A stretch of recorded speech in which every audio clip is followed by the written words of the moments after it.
Hey, everybody. Thanks for tuning in today. This is Coach Chris Cotton with the AutoFix Technology Cast. Today, I have Drew from Garage Gurus with me. I recently went and spoke at the AutoWare's Tech Expo in Grand Rapids, Michigan, and saw their trailer. I didn't get to meet Drew there, but what an awesome trailer, Drew. Can first introduce yourself and tell us a little bit about Garage Gurus.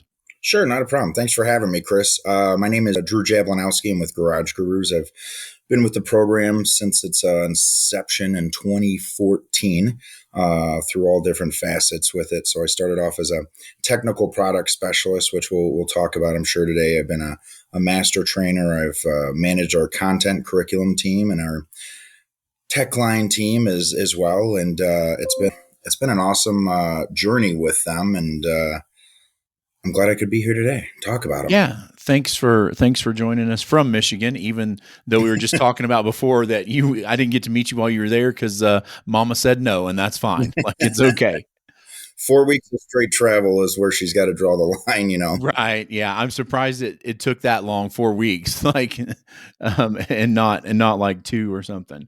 So, of course, this is the technology cast, and we're going to talk about kind of like the on-site, or excuse me, the on-demand and the online training a little bit. But the thing that attracted me to the booth was, of course, the trailer, and I'm assuming you use that on-site. Can you talk about the on-site training that you do a little bit first? Yeah, so we've got, we actually can do it a bunch of different ways. So we have some locations of our own, and then we have the two 53-foot semi-trailers with with slide outs on them.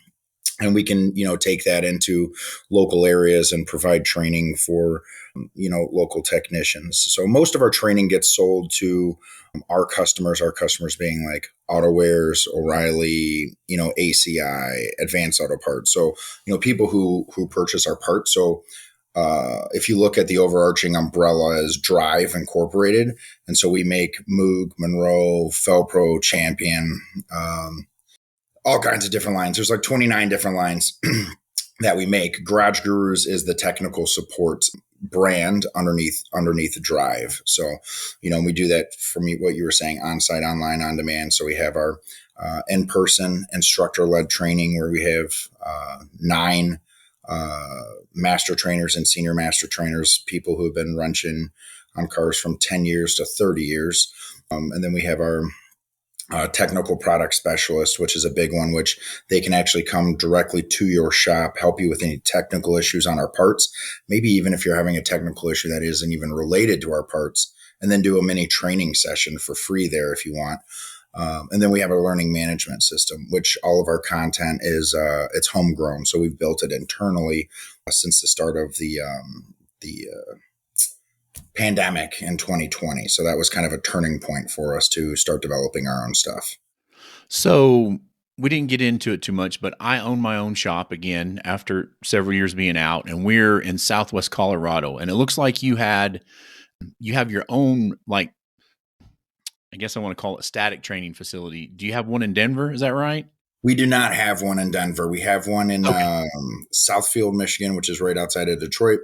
Okay. St. Louis, Missouri, and then Miramar, Florida. Those are our 3 key locations. So if I wanted to send somebody to one of those locations, what does that look like? A lot of times, so like with AutoWare's is a perfect example. AutoWare's is actually setting up a couple of weeks of in-person training at our Southfield facility. Usually an AutoWare's sales rep would come to your shop, probably talk about it. Sometimes when it gets into some heavy and intense training like that, there might actually be some sort of a pre-evaluation test that the technician might have, right? When we're talking about instructor-led training, it's almost like a roller coaster, right? When you're teaching, first through 12th grade or in college, you kind of have an understanding of what a child's knowledge base is. When you get into, post-secondary education or trying to teach mechanics, you get somebody who's been potentially working on cars for 2 years or somebody who's been working on cars for 35 years. So it's very difficult to, as an instructor, to navigate that class so you can have everybody walk away with a piece of knowledge. And that was always my goal as a trainer is, the person who's been there for 35 years, I hope he learns something as well as a person who's been there for, 2 years. As long as somebody can walk away with something that makes their job that much easier, I've mission accomplished. I've checked that box. Right. That's awesome. And then, so still on the in-person training, if somebody wanted to do that, who should they contact to look into it? Well, Or like I said, I would normally start with contacting your parts sales rep. Most okay, parts companies know who Garage Gurus is. okay, We sell most of our training to them. I can tell you right now, I think we're booked up for the year. We normally book up in like November or December for the following year, okay. because so many parts companies come to us and they scoop up all of our training so they can give it down to their technicians. But there, we also have a website. You can check that out. Sometimes there's a link on there where you can reach out that says, "Hey, is there any local training?" Our And technical would that be the garagegurus.com website or GarageGurus.tech. Yep, dot GarageGurus.tech tech? is Okay. a landing page, and it'll take you to everything you need to know. But sometimes our technical product specialists will hold regional training that we were putting on. So we Garage Gurus is the host of it, not an AutoWares or an O'Reilly or whoever. It doesn't happen as often, but if there's a huge demand, so our technical product specialist, which is kind of a main key to the cog, Chris, if you will, Right. these these are all master technicians as well. I've got techs in the vans who have been there for 20 some odd years as Toyota master tech, and then they decided to stop wrenching and do this. They can go into the market, they talk to the technicians, and they can see like, oh man, this market's suffering, and diagnosing steering suspension or diagnosing brake comebacks, or 420 430 codes are flying off the handle, and they can take that feedback back to us. We can give it and provide it to whoever's purchasing training in that area, and help to create like a set of classes that could potentially help whatever's going on in that area, or whatever shortcomings there potentially are Right. at that time. So it's kind of an invaluable piece, especially from a shop owner standpoint. Having somebody come to your shop, they can't sell you anything.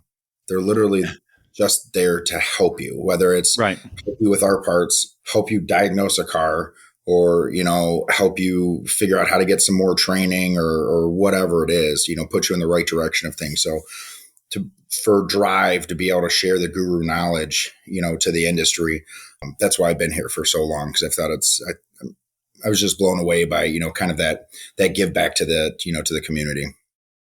Well, and for us, like recently bought this shop, and the shop's been there for almost 40 years, but they really weren't doing any training with the technicians at all. And what I found is like, if I throw anything in front of them, like, hey, do you guys want to go do this? They're like, yes, we'll go do it. And they'll, may not be the best at all, but they'll work all day and then go train for 3-4 hours on an evening. Of course, we pay them for that, but they're all about expanding their knowledge base. And I've got one technician that's just super smart. Like, he could, I'm glad he's doing what he's doing. He could probably be like a brain surgeon if he wanted to. He's that good. You ask him, and I'm going to give a shout out to Tad. You ask Tad, hey, have you ever done this? And he's like, no. And then our lead technician says, well, come next to me, and we cut him loose on it. He watches him, and like, before you know it, he's done, and he's just like soaks stuff up like a sponge. So one of the things I want to do for him is get him some of the on-demand training. So can you talk about that a little bit? Yeah, absolutely. So that was one that I actually kind of project managed from the beginning. When COVID hit in 2020, our instructor-led training it stopped. Most people's instructor-led training came to a kind of a halt, and everybody was figuring out how to do things virtually. So we have a great camera guy, and I don't want to give you his name because I don't want people watching this to try to get him from me. But Okay. working with him, we created hands-on training in 2020. So it wasn't just a voiceover PowerPoint, which is mostly what you saw. We were Right. actually using up to 8 different cameras, and this is live, not even recorded. So there's no magic in the back end. It's 8 cameras live, and we're fixing cars right there in the studio. And it took off, and we actually did a lot of it. We started to record those sessions And we ended up, at the time we were licensing content, and we were paying, a lot of money for it. And there wasn't really a big demand at the time for the learning management system, Right. but it was computer training. And for me, um, I look old, but I'm actually younger than I look. But I can't sit there and do the computer training. I need somebody, I need that in person, or I need some small snippets of training. So we started recording those sessions and putting them into a SCORM package and putting them onto our learning management system. And from there, we've got, 2-hour courses, 45-minute courses, 15-minute, 5 minutes. So just a whole gambit of classes, everything from, you know, advanced engine oscilloscope testing to, CAN networks to this is how you fix a light bulb in a Ford Fusion, 5 gas information, 420, 430 diagnostics. Then the gentleman who is on our team, Jose, he's a master ASE master tech, and he also has a master's in IT. And so some of the things that he did Wow. was, as a yeah, he's kind of a unicorn. There's some out there, but so some of the things that he said, hey, it's not just about the learning management system. What else can we do on here that will make this useful for the master techs? So he put a resource center on it. And on the resource center is a volumetric efficiency calculator, a lambda calculator, a fuel volume calculator, CAN bus readings, SAI, IA, table. So now he made it into a tool as well as, a learning management system. So it's like the best of both worlds. Yeah, that's awesome. And again, like I'm not a technician by trade, so most all of this just goes whoosh over my head. But anything we can put out there and help the technicians. So, what's the difference between on demand and online training? On demand is it's our TPS that can come right to you. So it's the guys I was talking about who can help you with the technical aspect of things. They also are empowered with like 45-minute to an hour mini training sessions. So Okay. they can go in there and they can do some mini training sessions, fuel trims, 420, 430 diagnostics, how to prevent brake comebacks, steering and suspension diagnostics, and basically I would tell you it's almost like a teaser for our instructor led training, Okay. but it's good stuff. And so what happens, and that why I say it's a teaser, is it wasn't meant to be that way, but a lot of times once the TPS delivers it, the technicians are like, how do I get more of this? And it's like, well, you gotta, figure out how we can get, our guys over here to do the training. So one of the things we're working on now is trying to see if we can empower more of our technical product specialists to take that next step and become one of our trainers as well. Whether that happens or not, I don't know. But to your point, there's just such a demand. Anytime I've heard a shop owner come in and say like, oh, I just decided to start offering, training. Is it tough on the technicians? Absolutely. To work all day and then go to training at night. It's hard. But to your point, Chris, they're like, yeah, I'll go. I'll do it. Sign me up. They want it. They're hungry for it. This technology is advancing so rapidly, everybody is struggling to keep pace with it. And as far like if I'm thinking about my shop structure, I've got basically what we would say is an apprentice tech, which I would almost say he's a green apprentice tech because he's just finishing tech school like right now. Like he just turned 18. He's working on his uh, high school graduation, getting ready to graduate from tech school at the same time. And then I've got, all the levels in between that. So if I wanted to set up like an online training program, is there training that I can deliver or you can deliver at all those levels through there?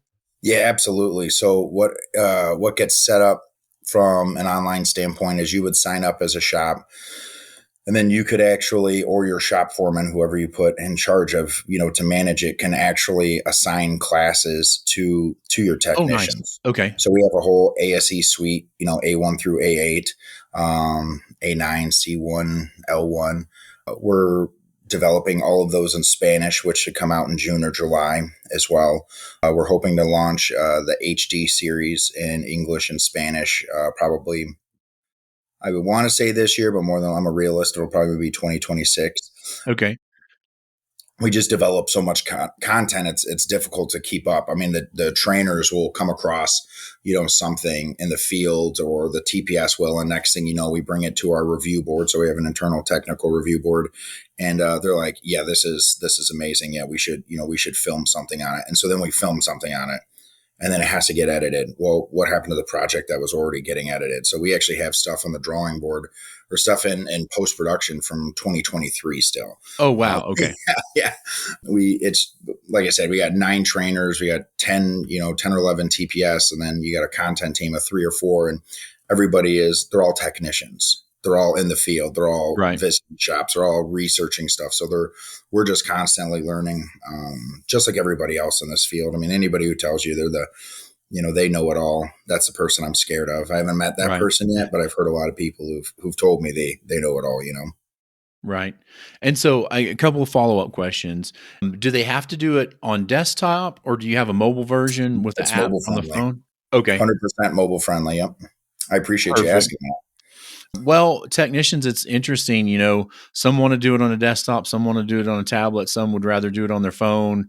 But the interesting thing I found, especially with our apprentice technician, is he can do things with a phone that most of us can't do with tablets or desktop. So he does really pretty good inspections, but with his phone. So and that's great. I'm glad you have that. The other one is you have the ASC testing in there. So number one, do you have the service advisor testing or training in there at all? Yes, we do. So Okay. we have the C1 service writer. Yep, absolutely. Okay. Perfect. And then you have the others. And then so like somebody would go in, do the testing to prep for the ASE test, correct? Yep. Yeah. So they would do some, they could go in. We have it 2 ways. So we have it one way where it's just a question dump. So they can go in, and just go through all the questions as it is. And then we broke it out where we have a video of our trainer, kind of explaining the task list, what he needs to know. Then the Okay. question pops up.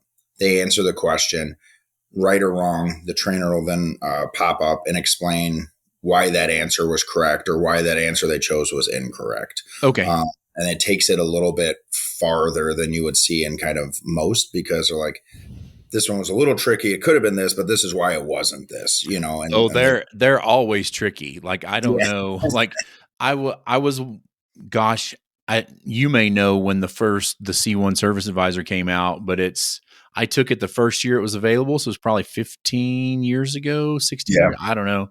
And they use wording on there that I'd never even heard of before. Like I've never heard. I think it was more dealer based, and so there were terms that dealerships use that independents don't use at all. And I remember the one that I'll never forget it. Like, it's like, what is the MIL? And I'm like, I don't know what that is. We've never used a message indicator light before in my life. But anyway, so I think they have some sort of sadistic person that likes trying to trip people up on those questions to I ride them. can But tell you, I do a lot of work with ASE. That's not, it's not that bad. So I it actually sure just did it sure feels that way when you're taking the test. it does. Trust me. So I'm actually a subject matter expert for them in a couple of categories. So I get to sit on some of the test prep building, and there's some industry geniuses that are on the phone. I'll be honest with you. So ASE actually, they just basically project manage the test development, and then they Okay. actually will test the test questions. So every ASE has like 10 questions that they're testing for future knowledge. But you'll have, the master BMW tech, master Mercedes, Ford, GM, Chrysler. You'll have, people who are in the training world, people who are, masters for 20 years in independent shops. So you'll get 15 people creating questions. And then the group basically will go through the questions as a whole, and they will, say yay or nay, or they'll try to fix it to make it work. Because to your point, you might say something, but BMW says something different. So they try to Right. keep it as vague as possible, but it's hard, right? It's hard to keep Right. it vague because no manufacturer, every manufacturer calls something different, every part Right. different. So Well, next time you get in one of those meetings, tell them Chris says dumb it down just a little bit. Like, I will do. I'll pass that out. I'll pass it's that a, out. it's a little much. So something else I wanted to ask about, because this is something that we're experiencing. What about like hybrid and EV training through you Yeah, guys? so we actually have hybrid and EV training online and as well as in Okay. our instructor-led training. So all of my team has gone out to Weber State University and sat through Professor John Kelly's EV boot camp. So he has 3 levels. He has 2 online and a third level in person, which is a week of hands-on training. So hats off to Professor John Kelly in Weber State. I sat through his training. I speak to him on the phone every once in a while. Absolute genius. His training is, in my opinion, second to none when it comes to the EV training. So to be on the Guru team, it's kind of a mandatory requirement that you go through that because we want to be able to speak knowledgeably on pretty much everything we do. And then Right. part of the nice part about developing content for the team is we get to start breaking stuff, right? So my company, they pay us to break stuff and then to Right. And then figure out figure out how to fix it. Yeah. fix it. Yeah. And the EV world, that can get expensive, so I don't recommend it to anybody Yeah. doing that. So we had to kind of take a little bit of, pivot there from what we would normally do on gas cars. But very cool information. We actually just came out with an EV maintenance course this year. And the Oh, goal nice. is to kind of tell shops like, hey, this stuff is, it can be dangerous, it can be harmful, but there's still things on it that you can do and you can do often that can make a lot of money. Right. I'm not the guy who's going to tear into a battery and start replacing cells and buy a balancer and a this and a that. But man, I love to change the coolant on the 2 or 3 coolant systems they have, or Right. replace the gear oil. I mean, there's a lot of stuff that still needs to be done from a maintenance level. Well, a lot of people don't know, Tesla has a cabin air filter and an air filter and, brakes. And Yep. in our area, we're seeing a lot of course, Teslas, but Rivians, I think, are more popular than the Teslas in the mountains where we're at, because Interesting. you've got the SUV and then you've got the truck. I mean, I see more of those around town than I do the Teslas. I'm sure there's Yeah. probably more Teslas. I just don't notice them as much as I used to. Of course, you've got the Cybertrucks rolling through here, which I think I'm the only person in town that actually stocks tires for a Cybertruck in case something happens and they get up here and can't Oh, nice. put those on. How much does a And Cybertruck tire cost, Chris? it's like $450 for the tire. Wow. Is Yeah. that cost or list? That's our retail price is about $400 for that. It's like, if you go back to when the Hummers first came out, like the original Hummer, and you had like the Goodyear Wrangler MT on it, like like if you've never been up next to a Cybertruck, I tell everybody, go walk up next to one. Like those things are just big and wide and the tires are big. It's basically like a specialized light truck tire for that thing. Yeah, that's crazy. Yeah. And then so we're the only people in our town that actually advertise that we work on Tesla, really, for like the other, like the, I guess, lower end stuff comes to mind, but we've got somebody coming in with their Tesla specific trailer wiring kit. So we're going to do one of those. We're going to learn a lot this first time, I think, but it's all pre-plugged and everything. You have to buy it as an add-on and then Yeah. go in there and plug it in or whatever. So, but my guys are asking for like Tesla training and other stuff like that. So There's a lot of good. There's a lot of good EV training out there when it comes to basic intro and in EV maintenance. For our training, we try to keep it all generic, right? We don't want to do, hey, here's a Ford 27 timing course. I'm not interested in doing that. I'll teach you about how an engine works and timing, and then you can read the description and operation and figure it out from one manufacturer to the next. right, Some organizations do it that way. It's just, I felt it was better just to teach the overall, overarching way right, how to fix a car. And then you can, as an aftermarket tech, I mean, aftermarket techs are amazing technicians. They've got to know everything from a right, Honda to a Ford to a Volkswagen. Like it's amazing versus when you see walk into a dealer technician, like a GM dealer tech, and the toolbox is, tiny compared to an right. aftermarket tech because they don't need all of the tools that an aftermarket tech needs. So there's great training out there. There's Tesla specific training out there. I've heard of some great ones out there. I just like the Weber State because he covered everything: Subarus and Teslas and Kias and Fords, and it was, I thought it was well rounded. But like I said, I know there's some other good in person ones, out there. I think Jerry G has some, Pat Van Battenberg, ACDC. So it depends on where you are, where you want to go, and how much you want to spend. Right. Yeah. Some out there. I have a shop owner that I work with that started with Prius way back in the early days. And then they do a specific hybrid and then EV training. And then Jack Roseborough does that for them. I don't know if you know Jack, but anyway, so that's also, I need to actually have them on. I'll make myself a note to get them on too and follow that up.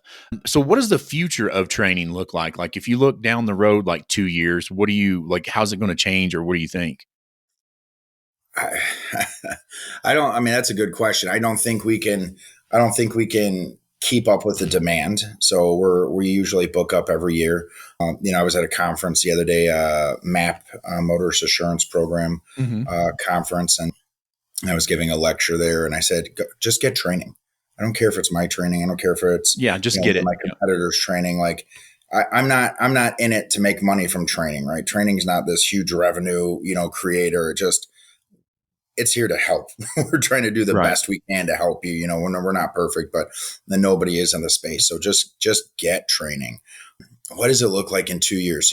We're trying to figure that out because, to your point, you've got one of your newer technicians that's learning off of, small snippets of information.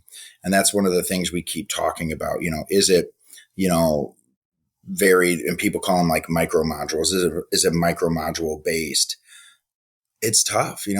We've tried to talk about some areas of the car or technology and dial it way back in, and we can't do it. There's just so much information that has to be consumed so you understand, how it works, and we can't do it in 5 minutes or less or 3 minutes or less. Right. It takes 15 to 30 minutes, and realistically it should take a day, so Right.